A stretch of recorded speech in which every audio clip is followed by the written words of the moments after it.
Hello மக்களே, welcome back to my channel. எல்லோரும் எப்படி இருக்கிறீங்க? எல்லாருமே காட்ஸ் கிரேஸ் நல்லா இருப்பீங்கன்னு சொல்லிட்டு நம்புகிறேன். நானுமே ரொம்ப சூப்பராக இருக்கேன். ஓகே ஃப்ரெண்ட்ஸ், இன்றைக்கி என்ன வீடியோ பார்க்க போகிறோம் அப்படின்னா, இன்றைக்கி நான் ஃபர்ஸ்ட் டே காலேஜுக்கு என்னென்ன ப்ரிப்ரேஷன்லாம் பண்ணினேன், என்ன லஞ்சு கொண்டு போனேன், எப்படி நான் காலேஜுக்கு போனேன் அப்படிங்கிறத உங்கள் கூட நான் ஷேர் பண்ணுறேன். வாங்க வீடியோக்குள்ளே போகலாம். காலையில் பார்த்திங்கன்னா 4:30 மணிக்கு நான் அலாரம் வச்சுருந்தேன். ஆனால் எனக்கு ஒரு நாளுமே 4:30 மணிக்கு எந்திரிச்சு பழக்கம் இல்லை. நம்ம ஸ்கூல் காலேஜ் படிக்கும்போது ஒரு 6:30 அந்த டைமில் நான் எந்திரிச்சு பழக்கம். ஆனால் இப்போ ஒரு 8 இயர்ஸ் கேப்க்கு அப்புறமா நான் ஒரு 7 o'clock அப்புறம் தான் நான் எந்திரிக்கிறதே.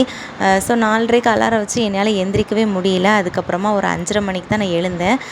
எந்திரிச்சிட்டு வெளியில் பார்த்தேன், ரொம்ப இருட்டாக தான் இருந்தது. அது எல்லாமே பார்த்துட்டு அப்படியே உள்ளே சமையல் பண்ண ஆரம்பிச்சிட்டேன் நான்.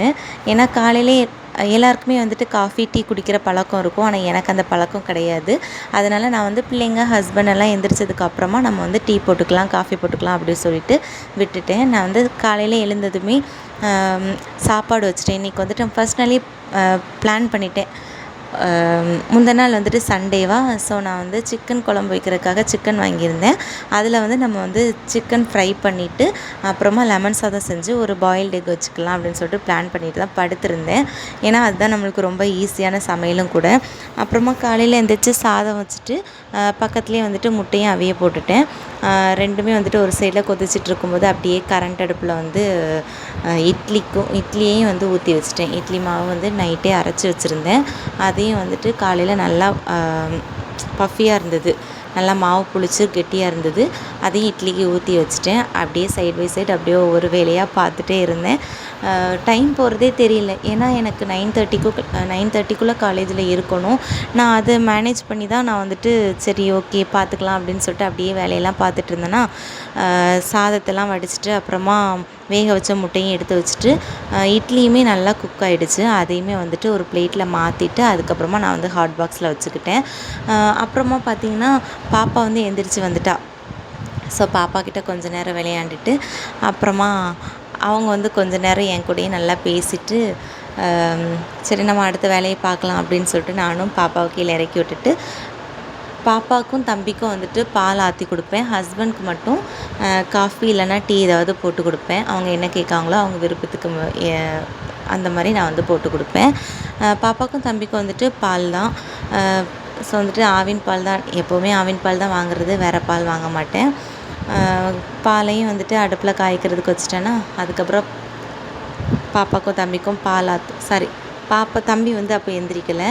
பாப்பா மட்டும்தான் முழிச்சிருந்தாங்க. ஹஸ்பண்டுமே எந்திரிச்சு வந்துட்டாங்க. ஸோ அவங்களுக்கும் காஃபி போட்டு கொடுத்துட்டு பாப்பாவுக்கும் பால் ஆற்றி கொடுத்துட்டு அவங்க 2 பேரும் வெளியில் உட்காந்துட்டு இருந்தாங்க. மணியை பார்க்கும்போது டைம் பார்த்திங்கன்னா ஒரு 7 o'clock மேலே ஆயிடுச்சு. அதுக்கப்புறம் சரி ஓகே இனிமேல் நம்ம சிக்கன் இருந்ததா அதையும் பொரித்து எடுத்துகிட்டு ஸ்நாக்ஸுக்கு கொஞ்சமாக நைட்டே பட்டாணி ஊற வச்சுருந்தேன் நான். அதனால் அதையும் குக் பண்ணி எடுத்துடலாம் அப்படின்னு சொல்லிட்டு இப்போ சிக்கன் ஃப்ரை பண்ணிகிட்டு இருந்தேன்னா, சிக்கன் ஃப்ரை பண்ணிவிட்டு இன்னொரு அடுப்பில் பட்டாணியை குக் பண்ணிடலாம் அப்படின்னு சொல்லி பட்டாணியை நல்லா கழுவிட்டு அதையும் அந்த சின்ன குக்கரில் போட்டு எடுத்துகிட்டு தேவையான அளவுக்கு உப்பும் போட்டு பட்டாணியை நல்லா குக்கரில், நிறைய பேர் குக்கரில் வேக வைக்க மாட்டாங்க. இதில் சாதாரணமாக அடுப்பில் வேக வைப்பாங்க. நான் குக்கரில் தான் வேக வைப்பேன். ஏன்னா நான் குட்டி பையனுக்கும் கொடுக்கணும் இல்லையா, அதனால் கொஞ்சம் மசிஞ்ச மாதிரி இருக்கணும் அப்படிங்கிறதுக்காக குக்கரில் தான் ஒரு 4 விசில் வச்சு எடுத்தேன். அப்படின்னா கொஞ்சம் நல்லா குலைவாகவும் வெந்துடும், அவனுக்கு சாப்பிட்றதுக்கு கொஞ்சம் சாஃப்டாகவும் இருக்கும் அப்படிங்கிறதுக்காக தான் குக்கரில் வச்சேன் நான். அப்படியே கையோடு இட்லியை வச்சோம் இல்லையா, அதுக்கு தேங்காய் சட்னி வச்சிடலாம் அப்படின்னு சொல்லிட்டு அதையும் கையோடு வச்சு முடிச்சிட்டேன்.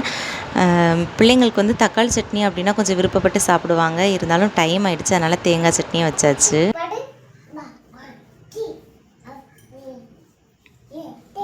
ஜோ இங்கே பாரு, அம்மா பாரு, ஹாய் சொல்லு, ஹாய் சொல்லு,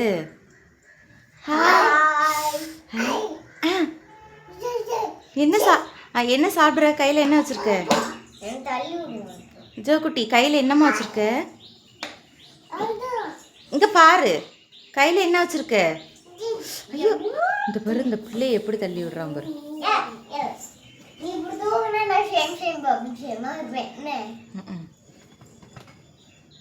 ஐயோ அப்பா மூஞ்சி வரைச்சிருது. ஓய் ஜோ குட்டி, என்ன பண்ணுற?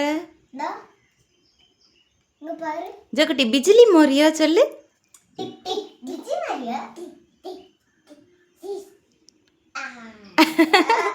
இங்க பாரு, இங்க பார்த்து சொல்லு ஜோக்குட்டி. இங்க பாரு ஜோ. இங்க ஏ ஜோக்குட்டி இங்க பாரு.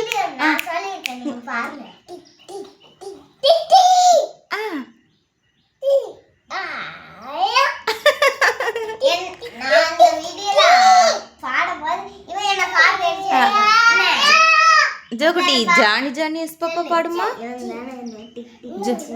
Joe Jo Johnny Johnny yes papa பாட.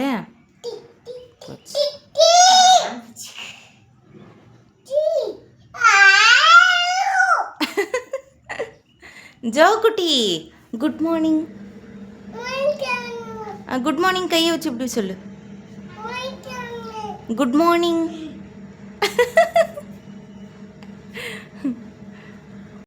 பார்த்தீங்களா 2 பேரும் எப்படிலாம் வந்துட்டு பேசுகிறாங்க அப்படின்னு சொல்லிட்டு.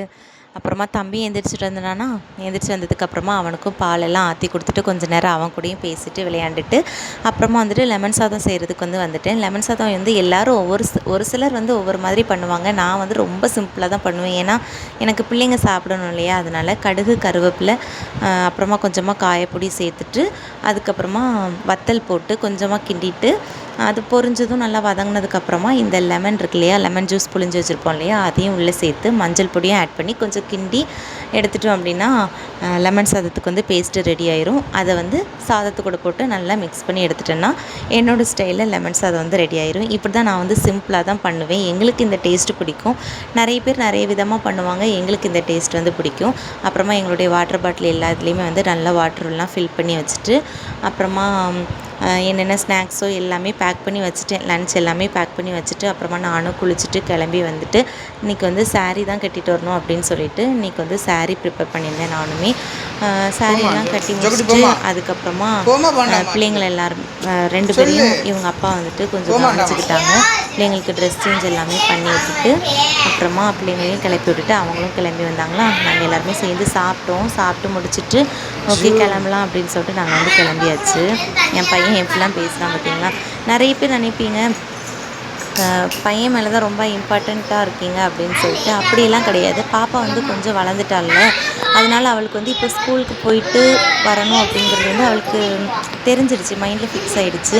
நம்மளுக்கு இதுதான் நம்ம படிக்கணும் அப்படிங்கிற மாதிரி அவள் ஃபிக்ஸ் பண்ணிட்டான். ஆனால் பையன் ரொம்ப சின்ன பையனா, 1.25 வயசு தான் ஆகுது. அவனுக்கு என்ன தெரியும், அவனுக்கு எதுவும் புரியவும் செய்யாதா. அதனால தான் எனக்கு மனசுக்குள்ளே ரொம்ப கஷ்டமாகவே இருந்தது. ஐயோ பையனை விட்டுட்டு போகிறோமே அப்படின்னு சொல்லிட்டு. இருந்தாலும் என்ன பண்ண, நம்மளோட ஃபேமிலி சுச்சுவேஷன்ஸ் அப்படி தான் இருக்குது. ஏன்னா பார்த்துக்கிறதுக்கு யாரும் கிடையாது. ஹஸ்பண்ட் கிட்ட விட்டுட்டு தான் போகணும். நாங்களும் நல்லா சூப்பராக கிளம்பி ஃபர்ஸ்ட் டே நல்லா சூப்பராக காலேஜுக்கு போயிட்டு வந்துட்டோம். ஓகே ஃப்ரெண்ட்ஸ், இந்த வீடியோ பிடிச்சிருந்துச்சு அப்படின்னா மறக்காமல் லைக் பண்ணி சப்ஸ்கிரைப் பண்ணுங்கள். பாய்.